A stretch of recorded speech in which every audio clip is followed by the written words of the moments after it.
Everybody, Brian here from quantlabs.net. Today in this video I want to talk about the watch list files for crypto trading. Just going to use one as an example. I'll also show you some of the files I can show in the charts as well. So here live, the only worthy pair right now that is being watched is Atom against USD. I believe that's called Cosmos. Yeah, it's called Cosmos. Okay, so that's the only one that's currently being, I guess you call it watch. I do have a watch list log here, but I don't think I'll include that. Also, I've talked about the risk on in the risk part video. Also the document for that. Now this is where it gets very interesting. So in here, this is live. Currently, out of 18 pairs, this should be fairly useful for a lot of people. Right now I watch on hourly and 2-hour views. I'm sorry, 24-hour view. So out of the pairs that we have access to, these are the ones that are currently moving. Now, remember, we're using Kraken, but this are just universal, the pairs that are moving right now. Right now we have Cosmos, as I said, Atom, which is the symbol right here, and then Dash, Bitcoin, Litecoin, and these are the hourly moves and the 24-hour moves. What I'm finding is if you're in an upswing with the 24-hour moves, you can probably profit more on the 24-hour moves. Clearly here, that's not true. But if you were to trade just, let's say, the Cosmos or Atom, you'd be, in the last hour you made 1%, 1.11. Usually I will not touch the file, the bot will not touch anything unless the pair or the coin is at least 1%. So, you know, from my experience in this range right here, between, in this case, 0.36 with Dash to Cardano or Bitcoin SV, these move up and down so much. Even if I added it to the watch list, it's just not strong enough, not enough momentum to keep it at the 1%. But this can easily be removed as well because of momentum just not there anymore. So what can happen is if my watch list has certain entry conditions, depending upon on the move, the 1%, let's say, or 2%, whatever it is, if it's late in the cycle, what will happen is if I do put on a position late in the cycle of that spike, chances are when the whipsaw set in, you will start to see negative profit on those positions. So this is why I'm very careful on making sure, as I've shown in the risk on or weighted average of the crypto, the big five, that has to be at least 3% to keep hopefully the momentum and have a much higher probability of getting profitable positions. So just to be aware of that. So again, we have the percent change over 24 hours and 1 hour, and this gets updated every hour, I believe. Next up is the fun stuff. Okay, so now we have those files. Also, I do have some other examples I can show you. I'll go down here to more better positions when they were trading. So in here, a lot of these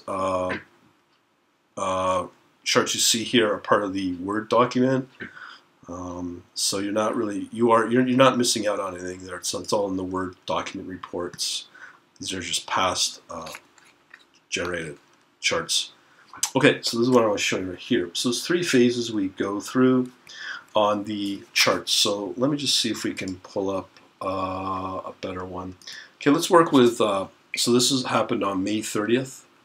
So we have a watch, a chart that gets generated when it gets added to the watch list. And there's two types of charts.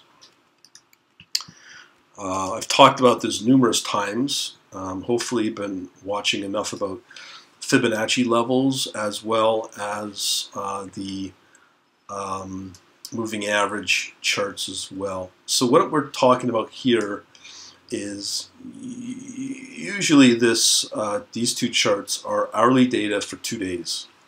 So that's the standard I'm using for these particular charts. So let's look at this one. This one's easier to work with. You can see here over 2 hours, or sorry, 2 days on hourly data, these candles. So you go into a range bound here, just about here, it moves a little bit, okay? This is where you might think your momentum's starting to build over 3 hours. Then all of a sudden, get some negative activity in these whipsaws. It's this whipsaw, this big red one, that I worry about. Okay, so then it kind of drops back down over 4 or 5 hours. And you can see it starts to build back up. One tip I am quickly learning about is something called these overextended wicks. These can be used as a potential reversal. They seem to work. I'm also testing out a technical indicator called a rune oscillator, because if that oscillator sees that turn or reversal, the rune oscillator may see it a day or two before, or 2 hours, or two candles before it actually happens. It's not the most accurate, but it's the most reliable that I've seen, so I'm kind of playing with that. But one other way to do it is these crazy overextended wicks. You can see one here, and that means that we have a potential reversal in place. You can see that's usually the case. This seems to be kind of reliable, surprisingly, and I could show you some other ones as well. So a couple notes here. We have our usual candles hourly with the volume. We also have the RSI. We also have the momentum as well. Looking for positive momentum. In this case, you can see it's negative, below zero. And also, we have our RSI, relative strength indicator, showing us when we have overbought, oversold, over 70 or under 30, because those can be useful as well. Now, I don't depend on my trading for those. I just use them for visualization.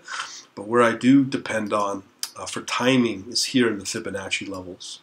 So hopefully, I would strongly recommend you to get familiar with Fibonacci levels. But what I like to see, as I said, I can generate as many of these charts over a certain amount of time period. I can do 2 days, 7 days is what I like to use. And they're all hourly data.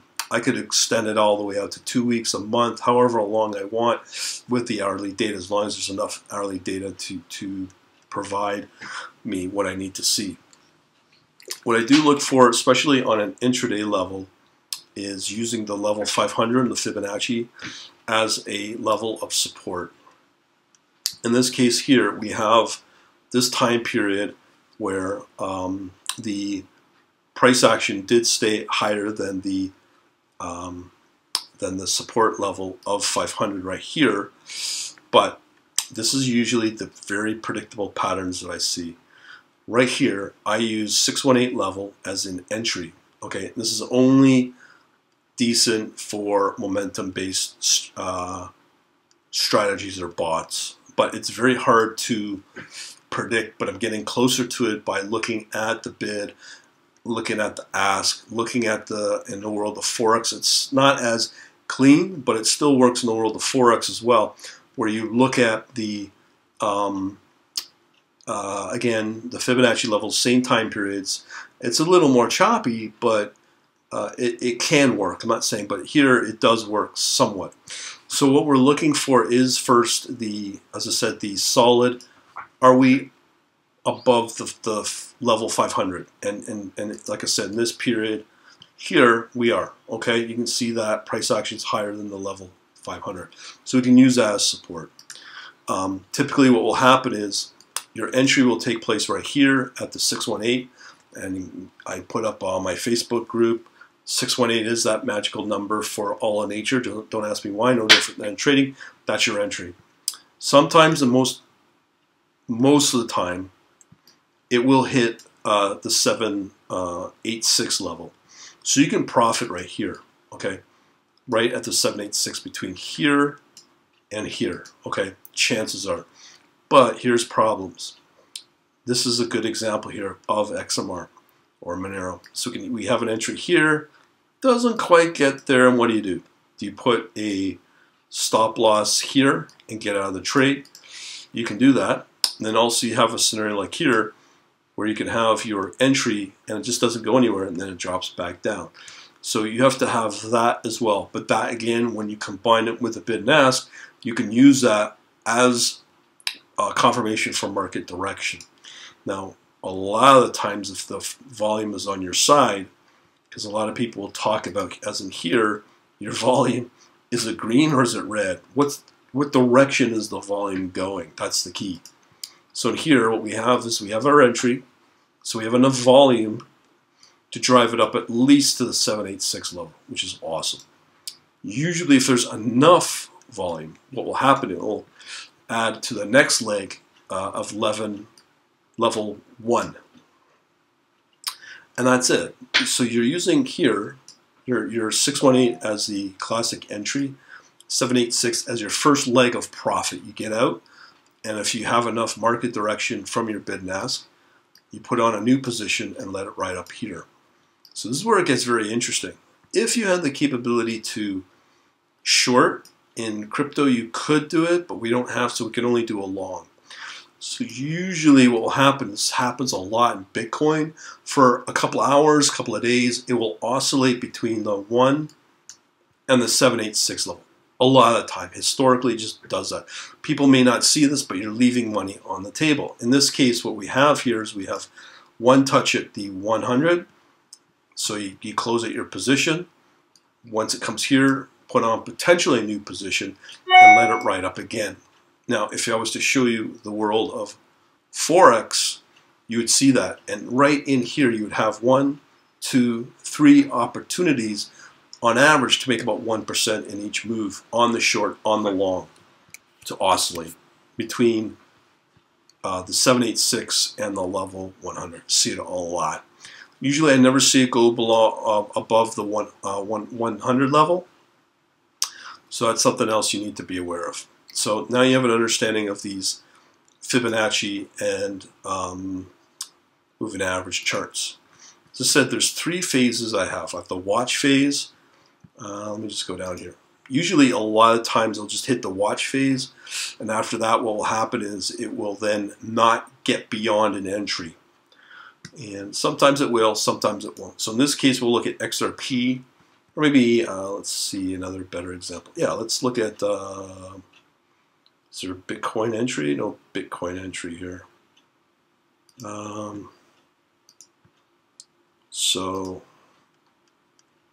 Well, yeah, let's just use Bitcoin as an example here. No, so we could use Ethereum Classic. Yeah, so let's do that. So one of the things about, just trying to see if there's anything else. We could use XLM, which is Stellar, I believe. XLM. Well, let's say it's XLM. Again, that's Stellar. Yeah, so it's Stellar XLM.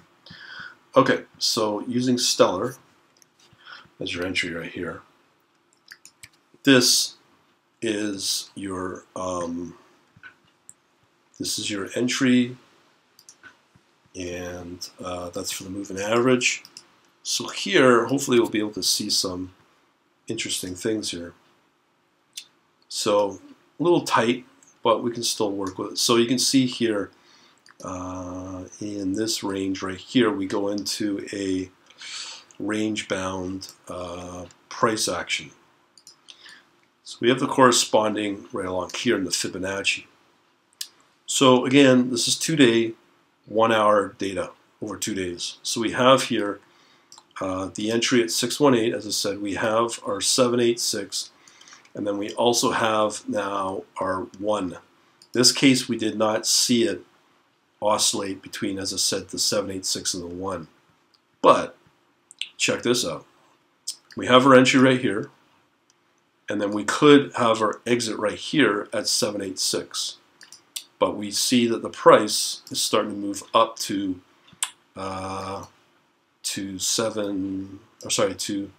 level 100 potentially.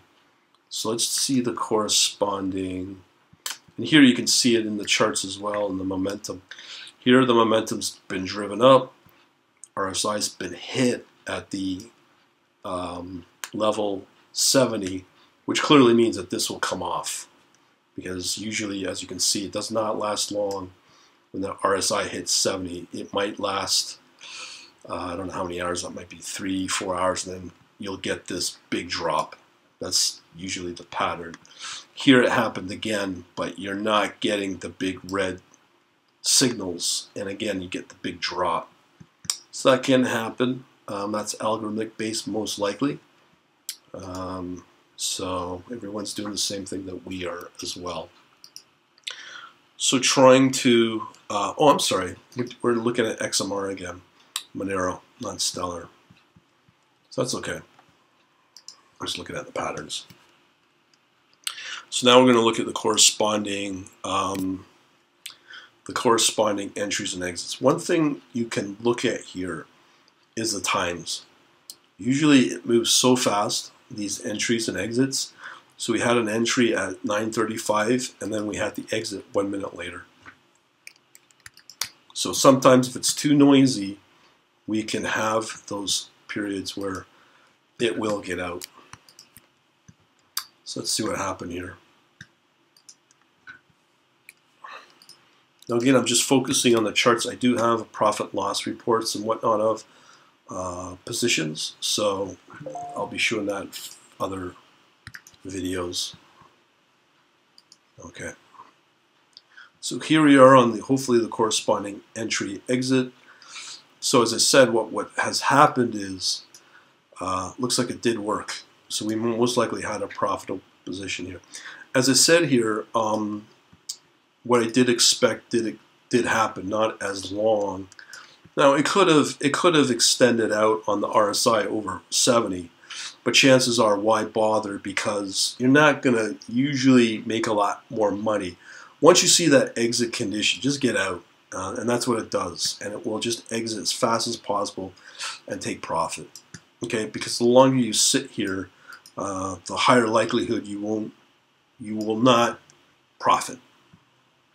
So you can see here that the momentum did hit, and it got out. Let's see what happened on the exit. That's what happened. So a minute later, entry, and then boom, it just got out, and probably hopefully made some cash. Maybe not a lot, but enough to say yay. That's pretty well it on the exit. Okay, so again, the highlight, there's the 3 phases where it gets added to the watch list. Then two new charts will be created, one for the Fibonacci, one for the moving average, with the entry, and then once the exit takes place, it will be the corresponding for the exit of the Fibonacci and the moving average. That's pretty well it. Those are the corresponding files for crypto. Hopefully I'll help you out. Talk to you later.